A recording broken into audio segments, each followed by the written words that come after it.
దేవుని పరిశుద్ధమైన లేఖనంలో నుంచి యోహాను సువార్త 13వ అధ్యాయం 1వ వచనాన్ని మనం చదువుకుందాం. తాను ఈ లోకము నుండి తండ్రి యొద్దకు వెళ్ళవలసిన గడియ వచ్చెనని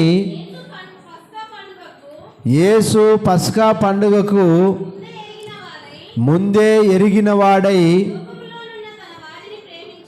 లోకములో ఉన్న తన వారిని ప్రేమించి వారిని అంతము వరకు ప్రేమించెను. దేవుని నామానికి మహిమ కలుగును గాక. పస్కా పండుగకు ముందుగానే అనేటువంటి మాటను మనం చూడగలుగుతుంటున్నాం. పస్కా పండుగలో బలి పశువుగా ఒక గొర్రె పిల్లగా, లోక పాపములు మోసుకొని పోతున్నటువంటి గొర్రె పిల్లగా ఆయనే బలి కాబోతున్నాడు. అంటే ఈ లోకాన్ని ఆయన వదిలిపెట్టేటువంటి సమయం ఆసన్నమైందని తెలిసి, ముందుగానే తెలిసినటువంటి ఆయన తన వారిని ప్రేమించుచూ ఉన్నాడు. దేవుని నామానికి మహిమ కలుగును గాక. ఎవరిని ప్రేమిస్తున్నాడు? తన వారిని వారిని అంతము వరకు ప్రేమించను. ఇది చాలా ప్రాముఖ్యమైనటువంటి మాట. మనందరము కూడా చాలాసార్లు చాలామందిని ప్రేమిస్తూ ఉంటాం. మరి ఆ ప్రేమ అనేటువంటిది ఎలాంటిది అనేటువంటిది జ్ఞాపకం చేసుకోవాలి. దేవుడు అంతం వరకు ప్రేమిస్తున్నాడంట. ఎంతవరకు అంట? అంతము వరకు. ఇర్మియా 31వ అధ్యాయము 3వ వచనాన్ని కూడా చదువుకుందాం. చాలా కాలము క్రిందట యెహోవా నాకు ప్రత్యక్షమై ఇట్లా నేను శాశ్వతమైన ప్రేమతో నేను నిన్ను ప్రేమించుచున్నాను. ఎలాంటి ప్రేమనంటే ఆయనది శాశ్వతమైన ప్రేమ. ఏదో కొన్ని రోజులుండి కొన్ని రోజుల తర్వాత లేనటువంటిది కాదు. లేకపోతే ఆయన మనసు బాగున్నప్పుడు మాత్రమే ప్రేమించేది కాదు. లేకపోతే మనం ఆయన మాటను విన్నంత కాలమే మనల్ని ప్రేమించినటువంటిది కాదు. ఆయన ప్రేమ ఎలాంటిదంటే శాశ్వతమైనటువంటిదంట. దానికి అంతమే లేదంట. ఆయన ప్రేమకు ఏం లేదు? దేవుని ప్రేమకి ఏం లేదు? అంతము లేదు. అలాంటి శాశ్వతమైనటువంటి ప్రేమ చేత ఆయన మనల్ని ప్రేమిస్తూ ఉన్నాడు. అయితే లోకములో ఉన్నటువంటి మన ప్రేమ ఎంతవరకు ఉంది? మనం ఎంతవరకు మన వారిని ప్రేమించగలుగుతున్నాము? లోకంలో ఉన్నటువంటి సాటి మనుషులను మనం ఎంతవరకు ప్రేమించగలుగుతున్నాం అనేటువంటిది ఒకసారి జ్ఞాపకం చేసుకోవాలి. దేవుని ప్రేమకు, మానవుల యొక్క ప్రేమకు, దేవుని యొక్క ప్రేమకు, కుటుంబ బాంధవ్యాల్లో ఉన్నటువంటి ప్రేమకు వ్యత్యాసాన్ని మనం ఒకసారి కనుగోగలిగితే మనం సరిదిద్దుకోగలుగుతాం. దేవుని ప్రేమ ఎలాంటిదంట? శాశ్వతమైనటువంటిది, అంతము లేనిది. నీవు ఆయనను ప్రేమించినా ప్రేమించకపోయినా, ఆయన సన్నిధికి వచ్చినా రాకపోయినా, నీవు ఆయనను సరిగా అర్థం చేసుకోకపోయినా కూడా ఆయన నిన్ను ఎట్లా ప్రేమిస్తున్నాడంట? అంతం వరకు శాశ్వతమైన ప్రేమ చేత ఆయన నిన్ను ప్రేమిస్తున్నాడంట. దేవుని నామానికి మహిమ కలుగును గాక. మన ప్రేమ ఎట్లుంటుందంటే పక్కింటి వారి యొక్క ప్రేమ ఎట్లా ఉంటుందంటే, ఆమె ఏదైనా మనకి ఇస్తున్నంత వరకే ఆమెను మనం ప్రేమించగలుగుతాం. పక్కింటి వాళ్ళు మనకి ఏదైనా బాగా ఇచ్చేంత వరకే మనం వాళ్ళని ప్రేమిస్తాం. ఒకవేళ వాళ్ళు ఇవ్వడం మానేశారనుకోండి, మనం వాళ్ళని ప్రేమించం. మన ప్రేమ ఎట్లా ఉంది? ఏదైనా మనకు దొరికితే ప్రేమించగలుగుతాం. ఏదైనా వారి వలన లాభం ఉంటేనే ప్రేమించగలుగుతున్నాం. మనము ప్రేమించేటువంటి ప్రేమ కొంతకాలమే ఉంటున్నది. లేకపోతే మన ప్రేమ మనము ఎదుటి వ్యక్తి నుంచి ఏదో ఆశించి మాత్రమే ప్రేమించగలుగుతున్నాము. కానీ ఏ ప్రేమను ఆశించకుండా మనల్ని శాశ్వతమైన ప్రేమ చేత ప్రేమిస్తున్నది ఎవరు? దేవుడు. స్నేహితుల మధ్య ప్రేమ కూడా ఏమైపోతుందంటే కొంతకాలం కొనసాగుతుంది, తర్వాత ఆగిపోతుంది. చాలాసార్లు మనం లోకంలో చూస్తే వాళ్ళిద్దరు చాలా ప్రాణ స్నేహితులండి. వాళ్ళు ఎక్కడికి వెళ్ళినా ఇద్దరు కలిసి వెళ్తారండి. వాళ్ళు ఒకే కంచంలో తినగలుగుతున్నారండి. వారు ఒకే యొక్క స్థలంలో ఉండగలుగుతున్నారండి. అయినప్పటికీ వారి ప్రేమ ఎందుకో మధ్యలో ఆగిపోయింది అని వింటే, వాళ్ళు చాలా ప్రాణ స్నేహితులు కదా, మరి వారి ప్రేమ ఎందుకు ఆగిపోయిందంటే అతడు ఏదో నాకు హాని చేశాడని వారి ప్రేమ ఆగిపోయినటువంటిది ఉంది. లేకపోతే అతడు మరి నన్ను సరిగా అర్థం చేసుకోలేదు అని చెప్పేసి మన ప్రేమ ఆగిపోయినటువంటిది ఉంది. లేదా అతడు నాకు కీడు చేశాడని మన ప్రేమ మధ్యలోనే ఆగిపోతూ ఉంటుంది. ఇట్లా మన ప్రేమలన్నీ కూడా అవి ప్రాణ స్నేహితుల ప్రేమలైనా ఎలాంటి ప్రేమలైనా ఏమైపోతున్నాయంట, మధ్యలోనే ఆగిపోతున్నాయంట. దేవుడి నామానికి మహిమ కలుగును గాక. కానీ దేవుని ప్రేమ అది శాశ్వతమైనటువంటి ప్రేమ గనక అది ఎప్పుడు కూడా ఆగిపోయినటువంటి ప్రేమ. అది నిన్ను అంతం వరకు ప్రేమిస్తూనే ఉంటుంది. ఎప్పటి వరకు? అంతం వరకు ప్రేమిస్తూ ఉంటుంది. కాబట్టి అంతం వరకు నిన్ను ప్రేమించే ప్రేమను నువ్వు అర్థం చేసుకోగలుగుతున్నావా, లేకపోతే వ్యర్థంగా కాలము గడుపుతున్నావా అన్న సంగతిని జ్ఞాపకం చేస్తుంటున్నాను. తర్వాత భార్యాభర్తల మధ్యన ప్రేమ అది కొంతకాలమే ఉండి ఆగిపోతున్న ప్రేమగా కనపడతా ఉంది. ఎందుకంటే ఈ భార్యాభర్తల ప్రేమను గురించి మనం చూసుకుంటే కరోనా సమయంలో ఒక భర్తకు కరోనా వస్తే ఆ భర్త కరోనా వచ్చి మరి హాస్పిటల్కి కూడా వెళ్ళలేని స్థితిలో ఉంటే భార్య ఆగిపోయింది, పిల్లలు ఆగిపోయినారు, వారి కుటుంబ సభ్యులందరూ కూడా ఆగిపోయినారు. ఆయనను ప్రేమించలే, ఆయనను దగ్గరకు రాలేదు, ఆయనను ముట్టుకోలేదు. వారి ప్రేమ ఎక్కడి వరకు ఆగిపోయింది? ఆయన ఆరోగ్యంగా ఉండి ఆయన మొత్తం సమకూర్చి నిన్ను, నీ కుటుంబాన్ని, పిల్లలను పోషించినంత వరకే ఆయన ప్రేమ నీకు అవసరమైంది. ఆయన అనారోగ్యంలో ఉన్నప్పుడు ఆయన ప్రేమ నీకేమైపోయింది? చేదు కనపడింది. అందుకనే మరి కరోనా చేత భర్త హాస్పిటల్కి వెళ్ళలేని స్థితిలో ఇంటి ముందు చనిపోతే కూడా మున్సిపాలిటీ వాళ్ళు వచ్చి శవాన్ని ఎత్తేంత వరకు కుటుంబ సభ్యులు ముట్టుకోలేదంట. వారి ప్రేమ ఏమైపోతుంది? మధ్యలోనే ఆగిపోతావు. ఈనాడు చాలామంది మరి అప్పుడంటే కరోనా సమయంలో అట్లా ఆగిపోయిన వాళ్ళు ఉన్నారు. ఇప్పటికీ కూడా ఇప్పుడున్నటువంటి ఈ యొక్క కాలంలో కూడా అలాంటివి లేనటువంటి కాలంలో కూడా చాలామంది ప్రేమ భర్త బాగున్నంత వరకే ప్రేమించేటువంటి భార్యలు ఉన్నారు. ఆయన ఆస్తిని కూడగట్టుకొని ఆయన యొక్క సొమ్మును తిని వాళ్ళు బాగా ఉన్నటువంటి వారుగా ఉన్నారు. ఇప్పుడు ఆయన అనారోగ్యంలో ఉంటే కనీసము పలకరించి ఆదరణ ఇచ్చి ఆప్యాయంగా చూసుకునేటువంటి తల్లులు కూడా చాలామంది కరువు అయిపోయి ఉంటున్నారు. దేవుని నామానికి మహిమ కలుగును గాక. నువ్వు పెళ్ళప్పుడు ప్రమాణం చేశావు, కలిమైనను లేమైనను వ్యాధికైనను బాధ ఎందైనను నేను నీతో కలిసి ఉంటానని చేసినావు. నీ ప్రేమ ఇప్పుడు ఏడాగిపోతుంది? ఆయన బలంగా ఉన్నప్పుడు ఆయనతో కలిసి ఉన్నావు నీ ప్రేమలో. ఆయన అందంగా ఉన్నప్పుడు కలిసి ఉన్నావు ఆయనతో. నువ్వు ఇప్పుడు ఆయన బలహీనమైపోయినాడని, అందము లేడని, రోగం వచ్చిందని ఏం చేస్తున్నాం? మన ప్రేమ ఆగిపోతా ఉంది. ఆయనను ఒక మంచానికి పరిమితం చేస్తున్నాం, ఒక రూముకు పరిమితం చేస్తున్నాం. ఆయనను పలకరించడం లేదు. ఏదో కుక్కకి అన్నం పెట్టినట్టుగా 3 పూట్ల అన్నం పెట్టి మూలన పడేస్తూ ఉన్నాం. నీ ప్రేమ ఎక్కడ ఆగిపోయింది? ఆరోగ్యంగా ఉన్నంతవరకు నీ ప్రేమ కొనసాగింది. ఇప్పుడు నీ ప్రేమ ఏమైపోయింది? కట్ అయిపోయిందండి. ఒక కోడలు అత్తకు పరిచర్య చేస్తూ ఉందండి. చచ్చిపోయేంత వరకు కూడా ఆమెకు మరి నోట్లో మందులు పోస్తూ ఆమె 1-2 కూడా అక్కడే బెడ్ మీద చేస్తే కోడలు పరిచర్య చేసినటువంటి కోడళ్ళు ఉన్నారు, నేను చూశాను. కానీ ఈ రోజున మరి ఆయనతో జీవితకాలం జీవిస్తానని ప్రమాణం చేసి తాళి కట్టించుకున్నటువంటి భార్య ఏం చేస్తుంది? ఇప్పుడు వెలివేస్తామని. ఆమెతో పాటు నేను జీవితకాలం జీవిస్తానని ప్రమాణం చేసినటువంటి భర్త ఏం చేస్తున్నాడు? వెలివేస్తూ ఉన్నాడు. ఆమెను సరిగా చూసుకోవడం లేదు. కనుక మన ప్రేమలన్నీ కూడా ఎలాగున్నాయంటే ఎదుటి వ్యక్తి నుంచి ఏదో మనకు దొరికినంత కాలమే అతన్ని ప్రేమించగలుగుతున్నాము, గౌరవించగలుగుతున్నాము, వారికి పరిచర్య చేయగలుగుతున్నాము. కానీ ఆ మీదట మన ప్రేమ ఏమైపోతుంది? ఆగిపోతుంది. కానీ దేవుని ప్రేమ ఎంతవరకు కొనసాగుతుందంట? శాశ్వత కాలము. దేవుని నామానికి మహిమ కలుగును గాక. ఆ ప్రేమ ఎంత గొప్పదో! ఆ ప్రేమకు హద్దులు అవధులు లేవు, ఎక్కడ కూడా ఆగిపోవడం లేదు. ఎన్నోసార్లు 2023లో నువ్వు దేవుని సన్నిధికి రాకపోతే కూడా ఆయన నిన్ను ప్రేమిస్తూ ఉన్నాడు.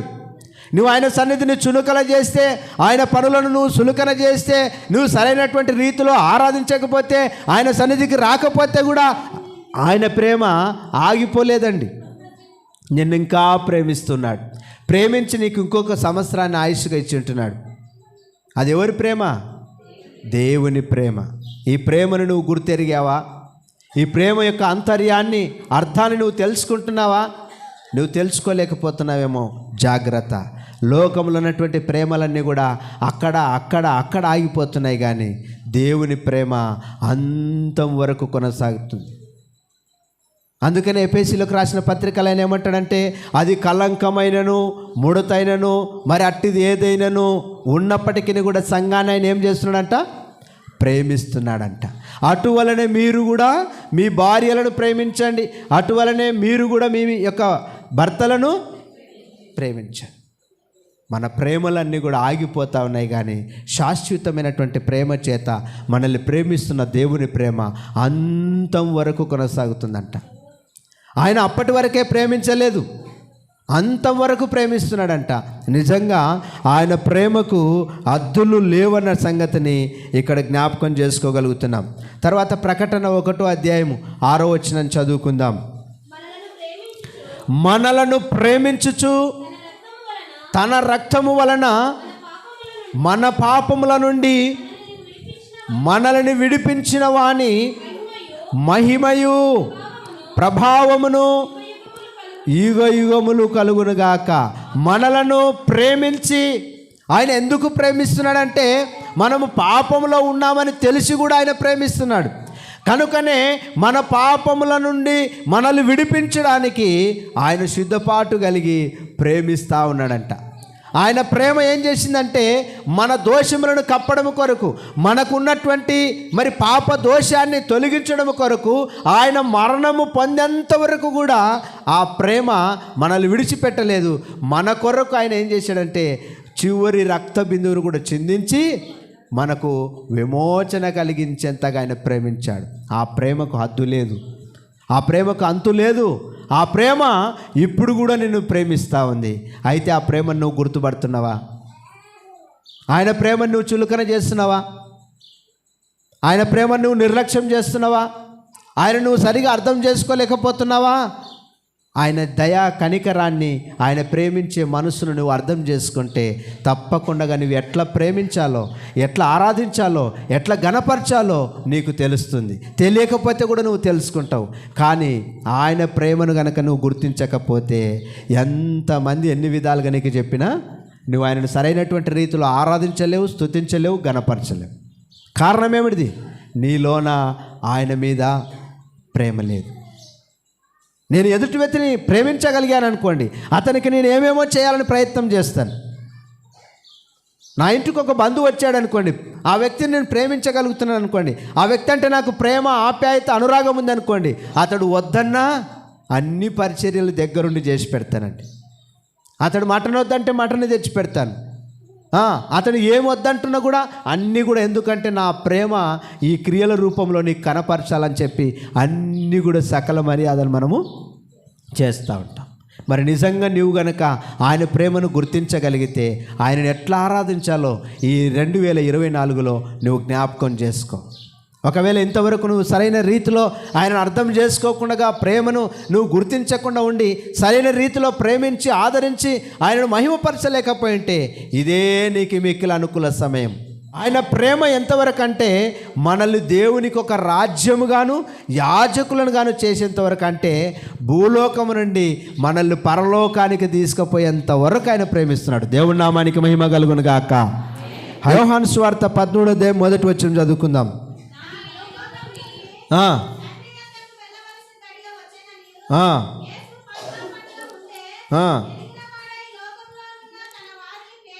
తన వారిని ప్రేమించి అంతం వరకు ప్రేమించాడు. ఎంతవరకు అంటే అంతం వరకు. నువ్వు భూలోకాన్ని వదిలిపెట్టేంత వరకు నేను ఆయన ప్రేమిస్తూనే ఉన్నాడు. ఇప్పుడు కూడా ఆయన నిన్ను ప్రేమించి తండ్రి కుడిపార్శ్వమున కూర్చొని ఏం చేస్తున్నాడు తెలుసా? నీ కొరకు విజ్ఞాపన చేస్తున్నాడు. అయ్యా నా కుమారుడు, అయ్యా నా కుమార్తె, ఇదిగో మరి వారిని నువ్వు కనికరించిన ఆయన, నీ రాజ్య వారసులుగా చేసుకో. వారు పొరపాట్లో ఉన్నారు, క్షమించిన ఆయన, వారు సరిదిద్దుకుంటారయ్యా అని చెప్పి నీ పక్షాన నా పక్షాన ఆయన ఏం చేస్తున్నాడంట? విజ్ఞాపన చేస్తున్నాడు. ఎంతవరకు చేస్తాడు? నువ్వు భూలోకాన్ని వదిలిపెట్టేంత వరకు నీ కొరకు ఆయన ఏం చేస్తాడు? విజ్ఞాపన చేస్తాడు. ఎందుకు చేస్తున్నాడు విజ్ఞాపన? నిన్ను ప్రేమిస్తున్నాడు గనక. నిన్ను ప్రేమిస్తున్నాడు కనుక ఆయన చేయగలుగుతూ ఉంటున్నాడు. ప్రకటన 2:2 నీ క్రియలను నీ కష్టమును నీ సహనమును నేనెరుగుదును. 3 చెప్తున్నాడు. ఒకటేమిటిదంట? నీ కష్టాన్ని నేను ఎరుగుతాను, నీ క్రియలు నేను ఎరుగుదును, తర్వాత నీ సహనాన్ని కూడా నేను ఎరుగుదును అంటున్నాడు. ఎవరితో మాట్లాడుతున్నాడు ఈ మాటలు? ఏ సంఘంతో మాట్లాడుతున్నాడు? ఎఫెసీ సంఘంతో మాట్లాడుతున్నాడు. ఈ రోజున ఎవరితో మాట్లాడుతున్నాడు? పైపాడు సంఘంతోనే మాట్లాడుతున్నాడు. ఓ సంఘమా, నీ క్రియలు నేను ఎరుగుదును, నీ సహనాన్ని ఎరుగుదును, తర్వాత నీ కష్టమంతా కూడా నేను ఎరుగుదును. నువ్వు ఎలాంటి దానవో, నువ్వు ఎలాగూ జీవిస్తున్నావో, నా కొరకు ఎంత శ్రమ పడుతున్నావో, నన్ను ఎంత ఆరాధిస్తున్నావో, ఎంత ఘనపరుస్తున్నావో, నీ క్రియలు, నీ సహనము, నీ ఓర్పు, నీ క్రియలు మొత్తము కూడా నాకు తెలుసు అని చెప్పి సంఘాన్ని ఆయన మెచ్చుకుంటా ఉన్నాడు. ఈ రోజున సంఘంతో మాట్లాడుతున్నటువంటి ఆ మాట నీతోనే అంటున్నాడు అనుకోండి, నాతోనే అంటున్నాడు అనుకోండి. నీవు 2023లో దేవుని పని కొరకు, పరిచర్య కొరకు, ఆత్మల భారము కొరకు ఎంత ప్రయాసపడినావో, ఎంత కష్టం చేసినావో, ఎంతగా నువ్వు శ్రమపడి ఉన్నావో, నువ్వు ఎంతగా సువార్తను అందించావో, నీ కష్టాన్ని ప్రజలు విసిగిస్తున్నప్పుడు నువ్వు ఎంత ఓర్చుకున్నావో, నీ సహనాన్ని, నీ క్రియలను అన్నీ కూడా నేను ఎరిగి ఉన్నాను అని చెప్పి నీతోనే నాతోనే ఆయన మాట్లాడుతున్నాడు.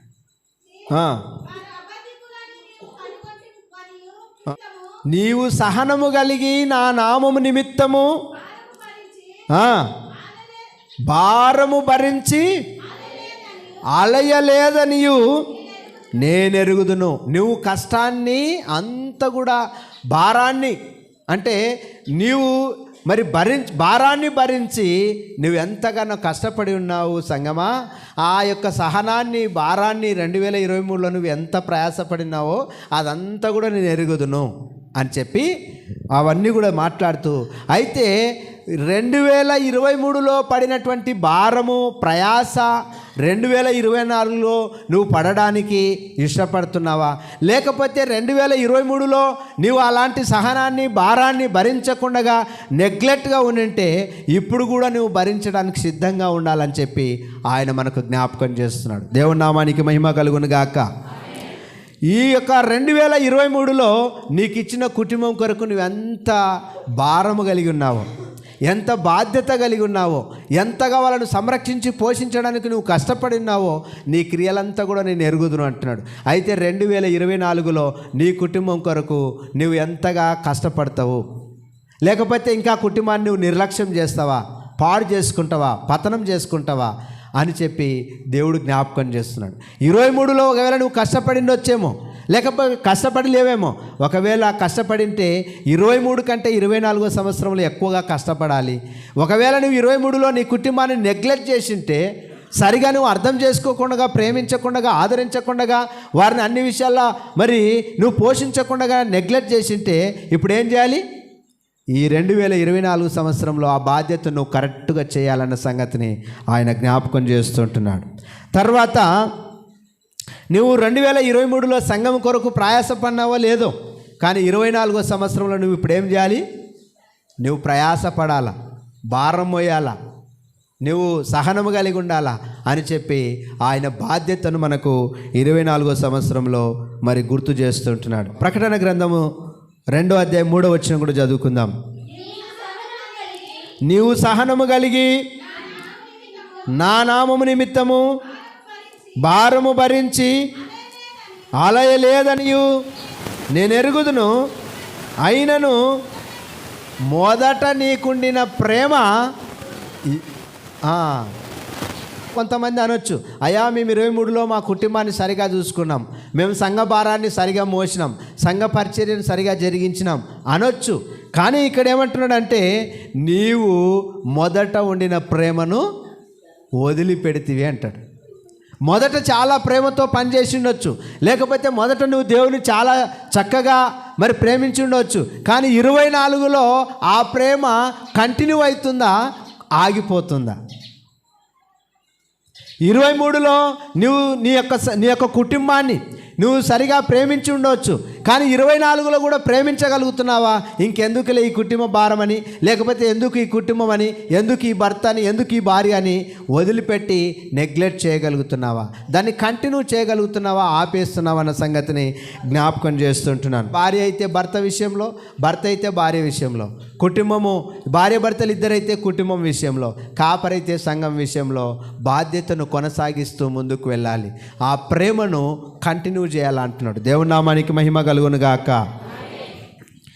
తర్వాత ఇట్లా ప్రేమించినప్పటికీ కూడా నీవు మొదటుండిన ప్రేమను నువ్వు వదిలిపెడుతున్నావని నీ మీద నేను తప్పు ఒకటి మోపుతున్నాను అంటున్నాడు. ఏమిటిది? కొన్నిసార్లు మనం అనొచ్చు, 2024లో నేను దేవుని చాలా చక్కగా ప్రేమించాను, ఆదరించాను, కానుకలు ఇచ్చాను, 52 ఆదివారాలు వచ్చాను అని అనొచ్చు. కానీ 2024లో కూడా ఆయన నిన్ను ఏమడుగుతున్నాడంటే ఆ ప్రేమ కంటిన్యూ కావాలని అడుగుతున్నాడు. ఒకవేళ ఆ ప్రేమను నువ్వు వదిలిపెడుతున్నావేమో, ఇంకా అయిపోయిందిలే ఈ సంవత్సరం నేను గెలిచానులే అనుకొని మరలా నువ్వు కనుక ఒకవేళ బ్యాక్ అయిపోతున్నావేమో అని చెప్పి ఆయన ఏమంటున్నాడంటే నీవు మొదటుండిన ప్రేమను వదిలిపెడుతున్నావు అని చెప్పి ఆయన జ్ఞాపకం చేసుకుంటున్నాడు.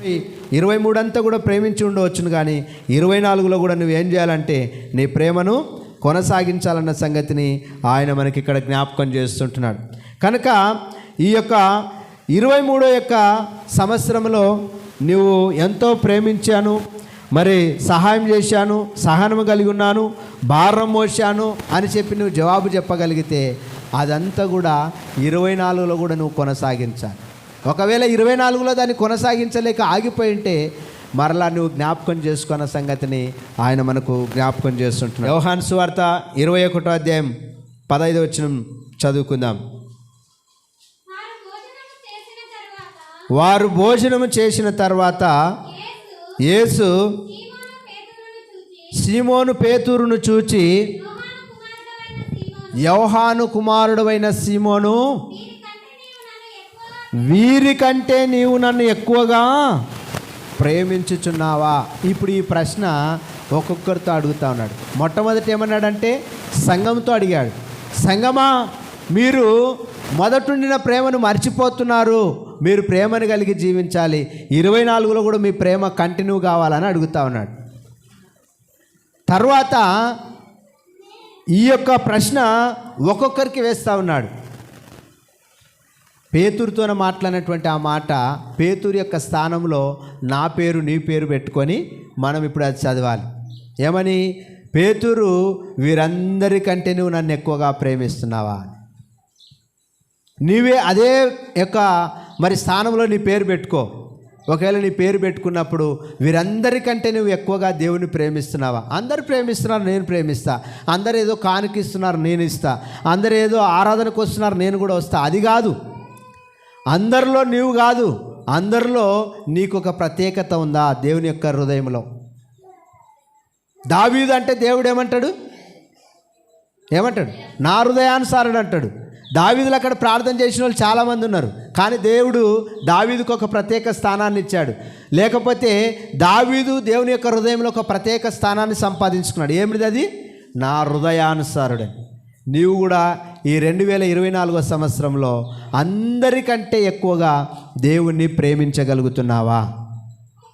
అందరిలాగా కాదు ఆయన అడుగుతున్నది, అందరిలాగా కాదు, లేకపోతే పోయిన సంవత్సరం లాగా కాదు నిన్ను అడుగుతున్నది. ఆయన పోయిన సంవత్సరం కంటే ఎక్కువగా, లేకపోతే అందరికంటే ఎక్కువగా నీవు నన్ను ప్రేమించగలుగుతున్నావా అంటున్నాడు. ఈ ప్రశ్నకి ఎంతమంది జవాబు చెప్పగలుగుతారో ఆలోచన చేసుకోండి.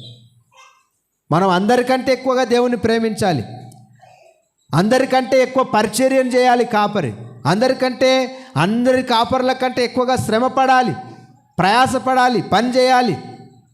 ధనం నష్టపోతున్నా, శరీరం నష్టపోతున్నా, ఎన్ని పరిస్థితులు ఏమవుతున్నప్పటికీ కూడా అందరిలాగా నేను కూడా ఏదో పని చేస్తున్నాను, ఆదివారం వాక్యం బోధిస్తాను, కార్యక్రమాలు చూసుకుంటాను, ఇది కాదు. నువ్వు అందరికంటే ఎక్కువగా శ్రమ పడగలుగుతున్నావా? అందరికంటే ఎక్కువగా సంఘాన్ని వాక్యం చేత పోషించగలుగుతున్నావా అన్న సంగతిని దేవుడు నన్ను కూడా అడుగుతూ ఉంటున్నాడు. ప్రభునందు దేవుని సంగమా, మనం అందరిలో ఒకరుగా జీవించకూడదు, అందరిలో కంటే ప్రత్యేకంగా జీవించాలని చెప్పి ఆయన జ్ఞాపకం చేస్తున్నాడు. కనుక ఈ 2024 సంవత్సరంలో అందరిలాగా కాదు. 2023లో వాక్యం అయిపోయేటప్పుడు వచ్చి కూర్చుంటున్నావు నువ్వు, పెద్దలుగా ఉండి కూడా, కుటుంబానికి యజమానులుగా ఉండి కూడా మీరేం చేస్తున్నారు? వాక్యం అయిపోయేటప్పుడు అందరు చూడనీకి వచ్చి ఒక కూర్చొని హాజరేసుకొని పోతున్నావు. ఇది కాదు దేవుడు నేను అడుగుతున్నది. ఇప్పుడు ఈ సంవత్సరంలో ఏమిటిది? అందరికంటే ముందుగా నువ్వు దేవుని సన్నిధికి రాగలుగుతున్నావా? అందరికంటే ముందుగా నువ్వు దేవుని సన్నిధికి రాగలుగుతున్నావా? వచ్చి ఉండగలుగుతున్నావా? నువ్వు పొలానికి వెళితే అలాగనే వెళ్తావా? నువ్వు ఉద్యోగానికి వెళితే అలాగనే వెళ్తావా? కాలేజీకి వెళితే అలాగనే వెళ్తావా? నువ్వు ఒక వివాహానికి వెళితే అలాగనే వెళ్తావా? దేవుని సన్నిధికి ఎందుకు అంత నిర్లక్ష్యం చేస్తున్నావు? దేవుని కార్యములను అశ్రద్ధ చేయువాడు శాపగ్రస్తుడు. కాబట్టి ఆ శాపాన్ని మనం సంపాదించుకోకూడదు.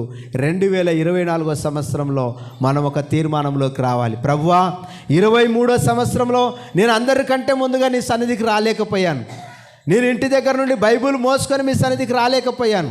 నేను ఇంటి దగ్గర నుండి సిద్ధపాటు కలిగి మీ సన్నిధికి రాలేకపోయాను. కానీ ఈ 2024 సంవత్సరంలో నేను ఇంటి దగ్గర నుండే సిద్ధపాటు కలిగి నా యొక్క బైబిల్ నేను చేత పట్టుకొని వస్తాను.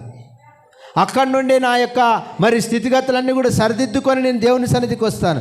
నాకున్న అహం కానీ, అహంకారం కానీ, గర్వాన్ని కానీ వదిలిపెట్టి సాధుశీలమైనటువంటి మృదువైనటువంటి స్వభావాన్ని కలిగి నీ సన్నిధికి వస్తానయ్యా అని చెప్పి 2024లో నీ ఒక తీర్మానం తీసుకోవాలన్న సంగతిని ఆయన జ్ఞాపకం చేస్తున్నాడు.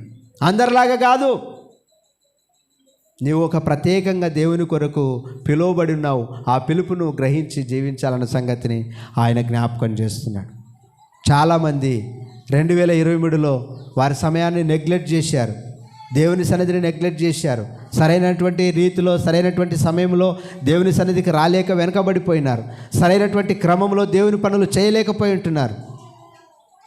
నాకు లెక్క చెప్పవలసిన అవసరం లేదు, కానీ నువ్వు దేవునికి లెక్క చెప్పగలిగితే నువ్వు ధన్యుడవే, ధన్యురాలవన్న సంగతిని జ్ఞాపకం చేస్తున్నాను. కాబట్టి పేతురుతో ఆయన అంటున్నాడు, అందరికంటే ఎక్కువగా నువ్వు నన్ను ప్రేమిస్తావా?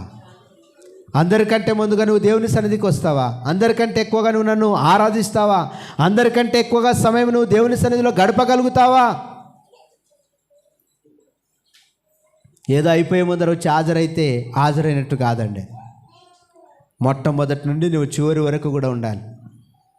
ఒక రాజకీయ నాయకుడు మీటింగ్ పెడితే ప్రారంభం నుండి పోవాలని చెప్పేసి ప్రయాసపడుతూ ఎంతో పురమాయించుకొని వెళ్ళిపోతా ఉన్నారే, దేవుని సన్నిధికి అంత భయం లేకుండా వస్తున్నావా? అంటే రాజకీయ నాయకునికి ఇచ్చినంత విలువ కూడా నువ్వు దేవునికి ఇవ్వడం లేదా? అంటే రాజకీయ నాయకుడి కంటే దేవుడు నీకు తక్కువనా? అట్లా కనపడుతున్నాడా నీకు? జ్ఞాపకం చేసుకో. 2023 సంవత్సరం గతించింది. ఆ సంవత్సరంలో లాగే నేను ఈ సంవత్సరంలో కూడా నీ సమయాన్ని వ్యర్థపరిచి దేవుని సన్నిధిలో గడపడానికి వీలు లేదన్న సంగతిని ఆయన జ్ఞాపకం చేస్తున్నాడు. అందుకనే అందరినీ ఉన్నప్పుడు పేతురుని అడుగుతా ఉన్నాడు. ఒక విషయాన్ని గమనించండి, పేతురునొక్కనే ఎందుకు ఆయన అంతగా అడుగుతా ఉన్నాడు? పేతురు, నువ్వు నన్ను అందరికంటే ఎక్కువగా ప్రేమిస్తున్నావా అంటే అవునయ్యా ప్రేమిస్తున్నానన్నాడు. మరలా రెండోసారి కూడా ఏమన్నాడు? నువ్వు నన్ను ప్రేమిస్తున్నావా అంటే అవునయ్యా నేను ప్రేమిస్తున్నాను అన్నాడు. మూడోసారి కూడా అడుగుతున్నాడు. ఎందుకు అడుగుతున్నాడు ఇన్నిసార్లు? ఒక్కసారి అడిగితే పేతురు మనసులో ఏముందో దేవునికి తెలిసిపోతుంది కదా. అట్లా తెలిసిపోయినటువంటి ఆయన 3 మార్లు ఎందుకు అడిగాడు? ఆయన జీవిత చరిత్రలో వెనక్కి వెళ్ళండి. పేతురు జీవిత చరిత్రలో వెనక్కి వెళ్ళండి. ఆయన యేసుక్రీస్తుని ఎరగనని ఎన్నిసార్లు చెప్పాడు? 3 సార్లు చెప్పాడు. ఇప్పుడు ఈయన 3 సార్లు అడుగుతున్నప్పుడు ఆయన మనసు ఎక్కడికి పోవాలి? నేను అబద్ధం ఆడాను, దేవుని నేను తిరస్కరించాను, ఎరగనన్నాను, కాబట్టి ఇప్పుడు కూడా నేను పైకే ఈ మాట చెప్తున్నానా, బలంగా చెప్తున్నానని తనను తాను పరిశీలన చేసుకునే అవకాశం దేవుడు మరలా కల్పిస్తున్నాడు. అంటే దేవుని యొక్క ఉద్దేశం ఏంటంటే పేతురు ఒక పర్ఫెక్ట్ వ్యక్తిగా తయారు కావాలని, తాను వెళ్ళిన తర్వాత తన పరిచర్యను తను కొనసాగించాలని చెప్పి దేవుడు తనను సిద్ధపాటు చేస్తున్నాడు తప్ప ఆయన ఏదో అవమానపరచాలను లేకపోతే ఆయన ఏదో కించపరచాలనో, ప్రజల ముందు మిగిలిన శిష్యుల ముందర ఆయన ఒక్కరిని అట్లా ప్రశ్నిస్తుంటే ఆయన ఏదో విధంగా ఫీల్ అయి ఉండొచ్చు. కానీ దేవుని యొక్క ఉద్దేశం ఏంటంటే, నీవు ఒక్కడవే ముందుండి నీవు సిద్ధపాటు కలిగి ఉంటే మిగిలినటువంటి వ్యక్తులందరూ కూడా నువ్వు సిద్ధపాటు చేసి ఈ పరిచర్యను కొనసాగించవలసింది కనుక ప్రథమమైనటువంటి వ్యక్తిని సరిచేసి తన సన్నిధిలో నిలబెడతా ఉన్నాడు. కొన్నిసార్లు మిమ్మల్ని కూడా నేను సరి చేస్తూ ఉంటాను. నీ యొక్క వ్యక్తిగతమైన జీవితాన్ని కావచ్చు, లేకపోతే నువ్వు చేసే పనిని కావచ్చు, దాన్ని నేను నిలబెట్టి ఇదో నీవి పని ఇలా చేయడం లేదని నేను మరి నీ మీద కోపగించుకొని నీ మీద గట్టిగా అరిచి కూడా చెప్తా ఉండొచ్చు. నువ్వు ఏమర్థం చేసుకోవాలంటే, నేను నా పనిని సరిగా చేయాలని ఆయన నాకు ప్రయత్నం చేస్తున్నాడని నువ్వు అర్థం చేసుకుంటావనే ప్రయత్నం తప్ప నిన్ను పదే పదే ఆ మాట అని నిన్ను ఇబ్బంది పెట్టి నిన్ను ప్రజల ముందు అవమానపరచాలనేటువంటిది కాదు. యేసు ప్రభువుకు తెలియదా? తెలుసండి. ఎందుకు అడుగుతున్నాడంటే, తన బలహీనతను గుర్తించుకొని తను స్థిరత్వంలోకి వస్తాడని, నమ్మకమైన వ్యక్తిగా కొనసాగుతాడని చెప్పి ఆయన ఆశిస్తూ ఉన్నాడు. ఈ రోజున సంఘంలో కూడా మిమ్మల్ని కూడా ఆ విధంగా ఏదో విషయం చేత మిమ్మల్ని హెచ్చరిస్తున్నప్పుడు, అదే మాటను పదే పదే ఉచ్చరిస్తున్నప్పుడు, అదే వాక్యాన్ని పదే పదే నీతో మాట్లాడుతున్నప్పుడు నువ్వు ఏమర్థం చేసుకోవాలంటే, నేను సరిదిద్దుకునే అవకాశం దేవుడు నాకు ఇచ్చాడు, నేను సరిదిద్దుకుంటా, నిజమే కదా అని వాస్తవాన్ని నువ్వు గమనించి గ్రహించగలిగితే నువ్వు ధన్యుడవే. ఒకవేళ నా మీద అసహించుకోనో కోపగించుకోనో నీ కోపాన్ని పెంచుకుంటేనో నీవే నష్టపోతావండి. కనుక 2023లో ఉన్నట్టుగా నీ జీవితం ఉండడానికి కానీ, అట్లా నువ్వు దేవుని సన్నిధిలో గడిచినట్టుగా కానీ గడపడానికి వీలు లేదని 2024లో దేవుడు నీకు జ్ఞాపకం చేస్తున్నాడు. మొదటుండిన ప్రేమ చల్లారిపోకూడదని, ఆ ప్రేమ నీకు, ఆ క్రియలు, ఆ భారము ఈ 2024లో కూడా కంటిన్యూ కావాలని చెప్పి దేవుడు మరలా నీకు జ్ఞాపకం చేస్తున్నాడు. కాబట్టి సంఘంతో నా పనిని మరి జ్ఞాపకం చేస్తున్నాడు. తర్వాత వ్యక్తిగతంగా నీతో నాతో కూడా జ్ఞాపకం చేస్తున్నాడు. అమ్మా అయ్యా, ఈ యొక్క మరి ఉదయకాల సమయంలో ప్రభు సన్నిధిలో ఆయన వాక్యం వింటున్నటువంటి మనమందరం కూడా గమనించవలసినటువంటి ప్రాముఖ్యమైనటువంటి విషయాలు. మొదటుండిన ప్రేమ చల్లారకూడదు. మొదట నీకున్న భారము తగ్గిపోకూడదు. మొదట దేవుని సన్నిధిలో యథార్థంగా నమ్మకంగా మరి కొనసాగుతున్నటువంటి నీ జీవితము ఆగిపోకూడదు. ఇదిగో దేవుని సన్నిధికి మరి 2023లో నువ్వు అందరికంటే ముందుగా వస్తున్నటువంటి ఆ పరిస్థితి కొనసాగింపనేటువంటిది అలాగనే ఉండాలి, ఆగిపోకూడదని చెప్పి ఆయన జ్ఞాపకం చేస్తున్నాడు. ఒకవేళ ఎక్కడైనా నువ్వు ఆగిపోయినట్టుగానో, ఎక్కడైనా నిలబడిపోయినట్టుగానో, ఎక్కడైనా నువ్వు సరైనటువంటి ఆ మార్గంను తప్పిపోయి నిర్దేశాన్ని నువ్వు వదిలిపెట్టి వెళ్ళిపోతూ ఉంటే నువ్వు జ్ఞాపకం చేసుకో. కసుబుసులాడకు, నా మీద అసహించుకోకు, నన్ను తిట్టుకోకు, నువ్వు సరి చేసుకోవాలని చెప్పి దేవుడు సూటిగా తేటగా నీతో మాట్లాడుతూ ఉన్నాడు. కనుక మనం అందరం కూడా అర్థం చేసుకొని ప్రభు యొక్క సన్నిధిలో, ప్రభువా నీవు మమ్ములను ఈ 2024 సంవత్సరంలో సరిచేయడం కొరకు ఈ మాటలు మాట్లాడి ఉన్నావన్న సంగతిని జ్ఞాపకం చేసుకుంటూ మనమందరం ముందుకు కొనసాగాలన్న